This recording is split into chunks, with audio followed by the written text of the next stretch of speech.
99 dirhams unlimited Korean barbecue with 7 kinds of meat, banchan, soup and rice, Korean fried chicken, and gimbap.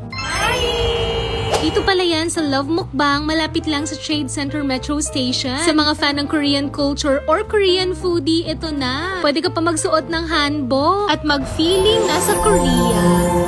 At 99 dirhams ay meron ka ng 7 kinds of meat. Meron na yung beef, chicken, fish and seafood, sandamakmak na banchan. Meron na rin kasamang soup and rice. Dito nga lang sa thinly sliced beef ay bongga na. Syempre kailangan natin yan i-wrap with lettuce, kimchi, pickled radish at ididip natin sa gochujang. Grabe at sobrang nasatisfy ang Korean food cravings ko.